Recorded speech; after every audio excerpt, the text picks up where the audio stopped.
homage to birth. It is a very sacred process, and I think we forget about that element. I think it's important to honor each expectant mom, couple, family. Traditionally, communities really celebrated birth and death and those formative events in their community. You know, and I think we've gotten away from that. So I have Midwife SAKINA OUHURU in the building. How you doing? I'm great. I'm doing well, thank you. Good. So you have been a midwife for how long now? I've been practicing the art of midwifery for a little bit over 25 years now. What started the journey into midwifery? And I know some people confuse saying midwife and midwifery, but what started you on the journey? So I believe I was spiritually led to this journey. I think the way I was born and the fact that my grandmother is a midwife is one of the reasons why I stand in this journey as a home birth midwife. Right. I think my grandmother playing a large role in my birth. I was born at home. Okay. I was just going to get to that. She was born at home. I was born at home in the projects in New York City, downtown on the Lower East Side. My mother had what we call a precipitous birth, which is a fast labor. And fortunately, my family, it was really like communal living down there, because it was like, you know, my uncle lived in the projects. You could walk 5 minutes. My aunt, everybody's in the same vicinity. Right, exactly. So my grandmother lived across the street in the same complex, and my father, how it's been told to me, you know, that oral history that's given to you as a child, was downstairs washing his car, and my cousin was in the house doing my mom's hair, and she started like squirming in the chair, acting like she was in labor. I mean, you expect this, and you had a child before, so you definitely. Right, I definitely know, and she really didn't expect it. No, because y'all was it was a casual day. Yeah, day washing the car. Yeah. Casual day in September. Yes. And so, you know, she's known to have fast births, as my sister was born, of course, before me and fast. And so she was like, oh, you know, I think I'm in labor, you know, just squirming a little. And my cousin called, you know, shouted downstairs. You know, we used to do that back in the project. You just scream and say, come over. Right. You know, Joanne is in labor, and he screamed up to the window to my grandmother, who lived in directly. You could look across. God. You got everybody in the same. Right. You know, come, and she ran downstairs and came up to the next building. And my mother was literally birthing me at that time. Wow. And she came in to assist. And I actually was coming feet first, what we call breech birth, not head first. So, which can be, you know, quite challenging and dangerous sometimes. When you hear kids being breached, you know, people always assume, oh, you have to have a C-section. Yeah. But you are a living testimony. You don't have to have a C-section when you're breached. Yeah, evidence-based medicine. Yeah, I mean, you hear that now, especially when it comes to the African-American community. I think that why this was so important for me to sit down with you, because you're in midwifery, you're African-American yourself, and even in the Black community, you know, that's not trusted. You know, like, for example, you can't breach. You will automatically assume nowadays, especially in modern, you know, medicine, breach equals C-section. Yeah. There's no way around it. We, you know, hey, this is the safest way. We're not going to even try to, you know, have it come out to cuckoo. It's just straight C-section. Yes. So, bringing me to that, have you had deliveries that would breach in your midwife journey? I'm going to speak a little bit about that. So, I want to say, generally speaking, 30% of births may occur in a breech delivery. And so traditionally, if we're talking about Western medicine, most breaches are managed in the hospital via C-section. But there are some doctors and some hospitals that will allow for breaches to be born vaginally. It just depends. Do you think it's an experience level thing? Like they don't you should be experienced in birthing breech. It's really a hands-off approach. You have to be very, very patient, and also not fear-driven.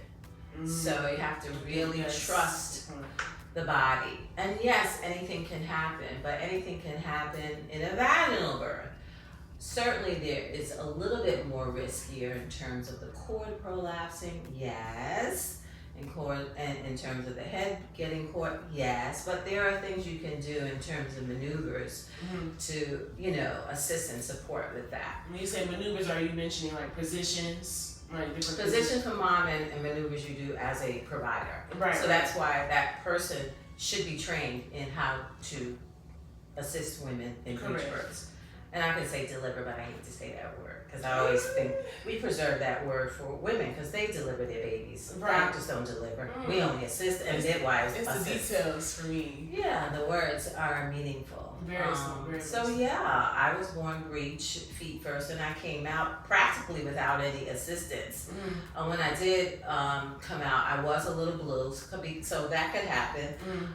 So cord was around my neck, but that happens with vaginal births as well. Very true. And she reduced it and blew air into my lungs, and here I am today, standing very solidly strong. on on my feet. And then when I was setting up and putting the light in, I said, "Oh my God, the light is just shining on her so beautifully." Oh, thank you. So when you say September, are you considered a Libra or a Virgo? I am a Virgo. Virgo, yes. A true Virgo. Yes, got the Virgo birthday coming up. So even with the philosophy of birth, how is your philosophy of birth? Like, how do you navigate just the spiritual realm of it? Or how do you prepare yourself to give birth to the world? That's a great question. Thank you. I give homage to birth. It is a very sacred process, and I think we forget about that element. I think it's important to honor each expectant mom, couple, family. Traditionally, communities really celebrated birth and death and those formative events in their community. And I think we've gotten away from that. So I honor birth by respecting the mother, by validating who she is, by introducing the human element. Sometimes we've gotten away from touching, we've gotten away from listening.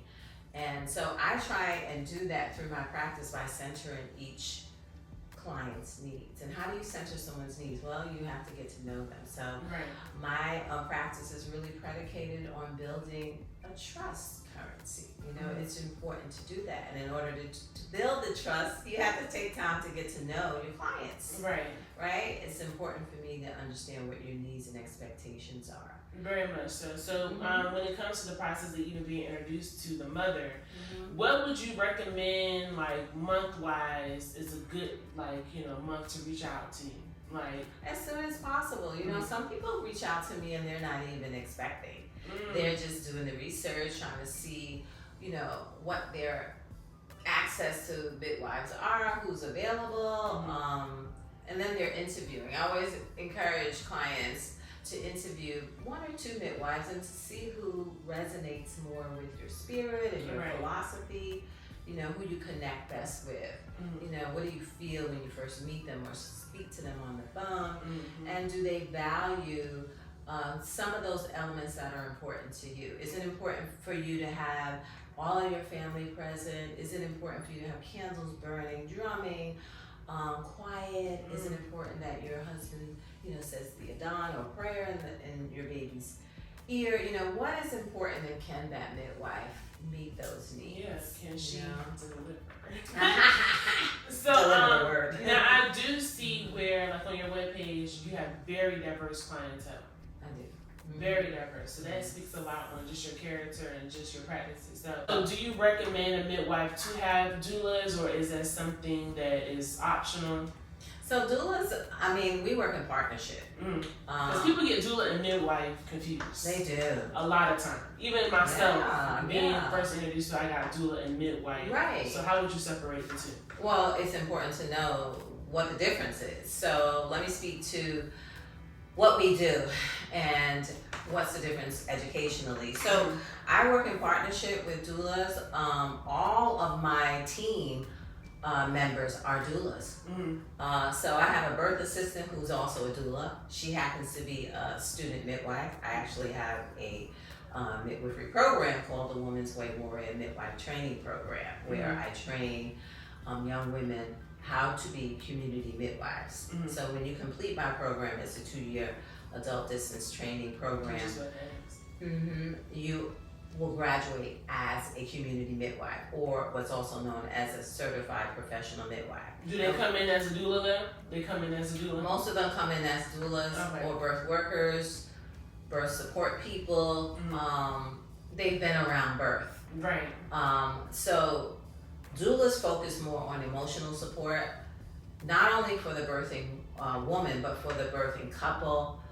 Some doulas focus on pregnancy, prenatally, labor, delivery, and then there's some that focus postpartum doula services, or doulas for death, people who have pregnancy loss. Oh, wow, okay. Yeah, so if you think about it, traditionally, we've always had doulas.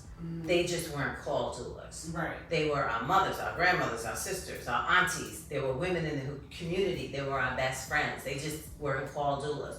These are women who sacrifice their time to give love and emotional support to the expectant laboring woman. To be very grounded. Yeah, everybody needs a doula. Somebody to support them. Yeah, when they're most vulnerable, in pain. You can do this. I'm here for you. Let me give you some water. Let me rub you down. Let me hold you. Let me hug you. Let me cry with you. Let me walk with you. That's what doulas do. Midwives do that too. But that's what doulas focus on. Now, midwives, of course, we come with a whole lot more. Why? Because we've had educational training to diagnose, to treat, to manage. So I hold a master's degree in midwifery. So I went to school for maybe 4 or 5 more years than a doula. Doula usually does a weekend program and gets a certificate. We have significant amount of educational training. Right. Most of us have Bachelor of Science degrees. Some of us don't, though. My program, you have a certificate, CPMs. Nonetheless, a midwife is a midwife is a midwife. I have a master's degree and a Bachelor of Science, and I hold a license with the state. So I just hold a little bit more liability in terms of viability for mom and baby. So I can say, oh, you have eczema. I do. And I can treat you by writing a prescription.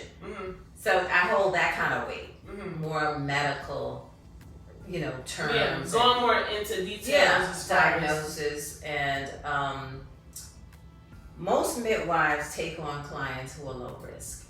So clients who don't have cardiac disease, hypertension, seizures. Would you take on a case like that though, or would that be something a little bit like, because that is a lot of weight you're carrying. We have someone who has like so many underlying issues. Right. So we wouldn't. Right. Most of us would not take clients with comorbidities, hypertension, diabetes. Not saying that we don't. If you work in a hospital or birth center, you might co-manage that client with a doctor. But for your insurance? For my practice, right, low risk. I have a collaborative agreement with a physician, and I practice in the state of North Carolina. And so that is one of the requirements. So my license hangs in the state, and they know who the collaborative physician is. So I have to abide by certain policy and practices and procedures. And so I would only take clients who are low risk without those kind of diagnoses. Yeah, because that's a lot. That's a lot. Now, I'm not gonna lie to you. Not to put my mom's business out, but she has hypertension. She's taking like 3 medications herself. They're trying to knock it down to 1, but being brought into just the childbirthing process, do you offer or suggest taking like a childbirth preparation class? Absolutely. And for a number of reasons. Well, let me just say this. Women know how to birth. Whether you took a class or not, your body knows what to do.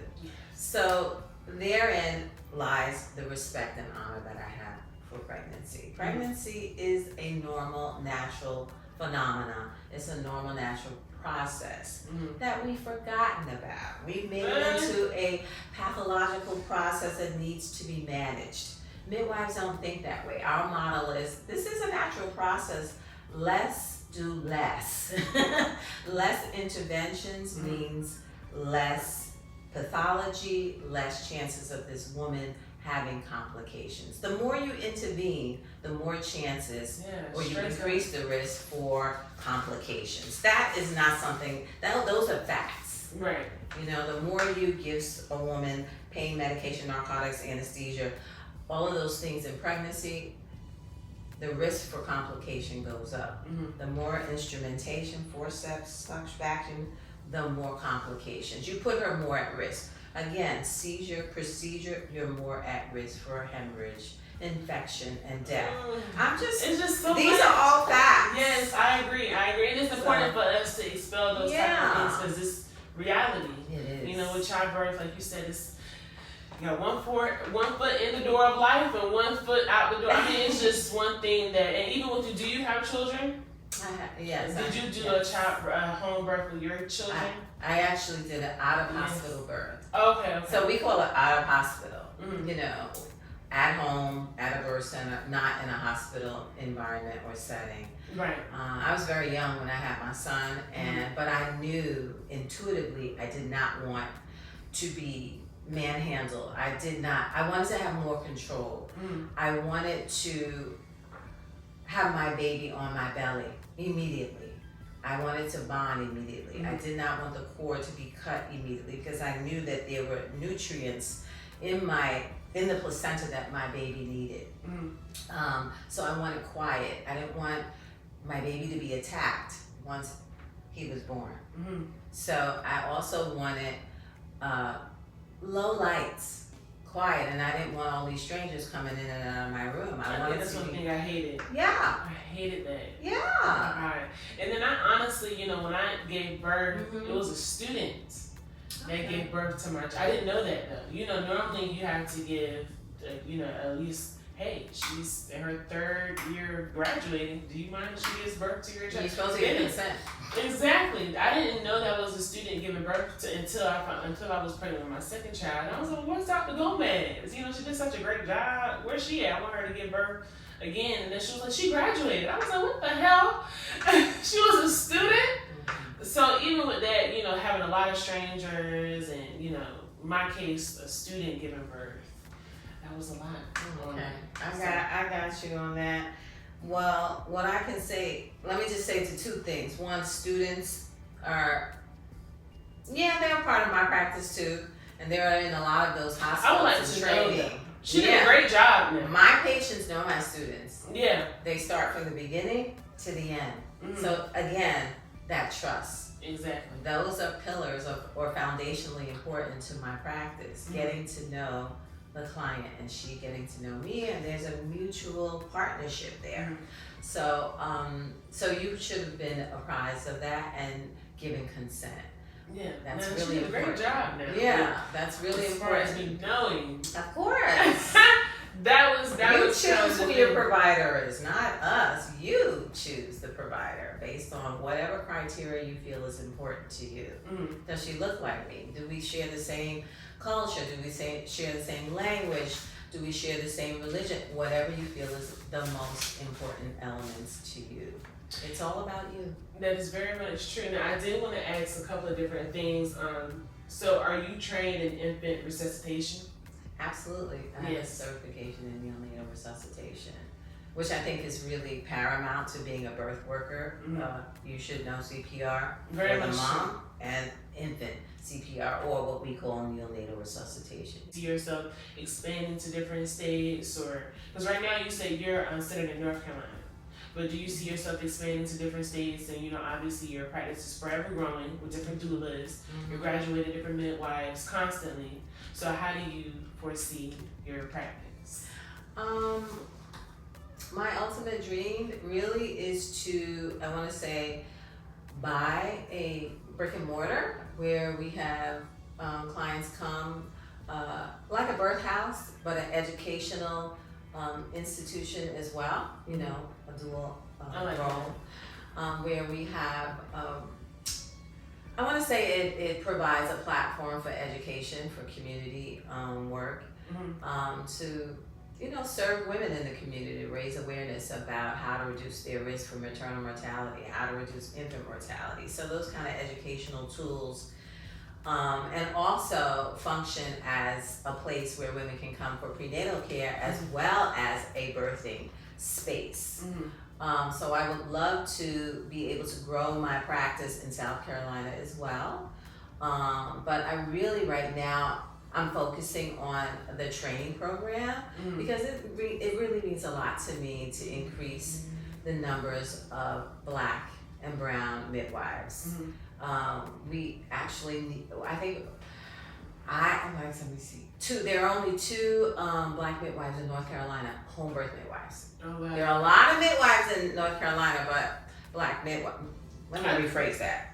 There are a number of Black midwives in North Carolina, but their roles are working within hospital or birth centers. I think when I came across your practice and your webpage, I literally typed in, I don't even think it was midwife, but home births in Charlotte, you were number 1. Oh, great. So I think that was, I don't know who's doing your search optimization, but they're doing a great job. So, great job. Because you were number 1 on it. So, but like you said, like when you see a midwife, they're out of a birthing center or in the hospital. But so many people are wanting to venture off into the home, the intimacy behind the home birth. That's one thing that attracted me. But even with that, with your practice, what do you include in the price? And like you said, when would you like for someone to reach out? They can reach out as early as 8 weeks, 10 weeks, 12 weeks. I do not have a limitation on when I would not accept someone. Okay, I think that's the main thing. Because some people decide at the last minute. Whatever. I mean, there's so many variables as to why they decided at the last minute, but obviously they were thinking about it. Right. So if someone comes with all of their, chart and lab work and ultrasound reports, I may accept them at 36 weeks. Late. It's hard for us to build that relationship, but you'll be willing. Yeah, I'll be willing. If they're committed, 150%, no fear, worry, or doubt. That's one of the things I focus on. Fear, worry, and doubt. If you bring in that, this might be not be the right setting for you. So even with the 8 to 10, 12 weeks, when they are inquiring about your services, what are some things that they have to have during the initial consultation? Like you just mentioned, i.e. 150% committed to out-of-hospital birth. It's so important to me that you bring a strong mind and a committed heart. That to me is so very important. We can talk about all those other things like, be healthy and low risk. Those are important too. But again, I'm going to screen for that. Most important, you are 150% committed to this because it is a partnership. It's not something I do to you. We do together. Yeah, right. This is a partnership. So those are really important elements to me. My services include all the prenatal care, the labor, the birth, or what people know as delivery, and postpartum. I do 2 postpartum visits, usually 24 to 48 hours after you've had your baby. I come back, we check baby and mom, and then we come back, I want to say between 7 and 14 days. I don't believe in this 6-week postpartum visit. That's too long. That's very long. It's like if something's gonna happen, it's gonna happen in the first week. And so I like to stay connected because that's when women feel the most anxious. Postpartum depression can, creep in. Issues with baby. So I like to stay connected. So of course we're gonna recommend that you take your baby to the pediatrician within 3 to 7 days, and we take all of that in consideration. How was the birth? I'm not going to tell a mother who lost a lot of blood, who's tired, or has 3 or 4 kids, go to the doctor, the pediatrician 3 days after. Who's going to take care of the kids? She's tired. She's got a working husband or she's single. So we take all of that in consideration. That's why we come back to check. We do a newborn exam every time we come back. You're coming home to do this. Yeah, we're checking the baby. So that's why I don't I gotta go to the pediatrician. Yes, you do, but remember, I'm coming back and I'm checking the baby too. Right. So, within 3 to 7 days. The fee, I wish more major medical insurance companies will cover. Very much true. In the north, they cover. In the south, I'm not sure what's going on. Oh, wow. So in New York, they cover insurance. Yeah, they cover my fees. Midwifery. Yes, and it was much higher Wow. The fee-for-service was at a much higher rate. Sound like we had to bring the rate down because of the cost of living and just you can't charge what you charge in the north. So it's a quarter of what we charge. Home births are 68% less than having a baby in the hospital. So we're cost effective. Having midwifery assisted births work in terms of cost. It also decreases the rate of depression, postpartum depression. It increases the rate of breastfeeding success. We have national and international outcomes that are more positive when your birth is assisted by a midwife. Less C-section rates, less episiotomy rates. That word C-section gave me less maternal mortality rates. So our model works. Midwives have been around for centuries. It's one of the oldest professions. Very much true. And our legacy, remember granny midwives have been around for centuries. Your experience. Yeah. Yes. It was just, that's why I focus on access available midwives, because we have a history of having had, especially North Carolina, thousands of midwives, black midwives served North Carolina. But there was a campaign to eliminate them in the 1900s, like the 1920s. And so now to be left with 2 black home birth midwives when we had thousands, 3,000, 4,000. I posted it on my Instagram. How tight is the community though currently? I mean, obviously it has to be tight, or is it? Is it a tight community within midwifery? Somewhat, yes. I have a lot of hospital-based midwife friends. And I used to work for a birth center here that closed back in, I believe it closed in 2019. Baby company. I used to work there. And there's another birth center in UNC, Chapel Hill. Yeah, UNC. That one I think just closed too. Oh my God. So really, like I said, when I came across you, I was like, I gotta get an interview with her, because a lot of people just don't know. You wouldn't know, and I waited so late, but that's something that I just had I feel like my hospital experience was just like, let me entrust in a home birth. However, financially. But anyway, so with that, moving forward, your practices, you definitely want to do Rick and Morty. Yeah, Rick and Morty. Oh, you know the song? I'm about to. Yes, that is one of my goals, to purchase property so that we can provide. Say that again, Sadie, because I'm gonna cut that whole. Yeah, one of my objectives is to purchase property for a birthing home, birthing house, and also to serve as an educational institution, so we can provide platforms where women can learn to reduce their risk for maternal mortality and infant mortality, giving some educational tools to the communities that we serve. All right, now.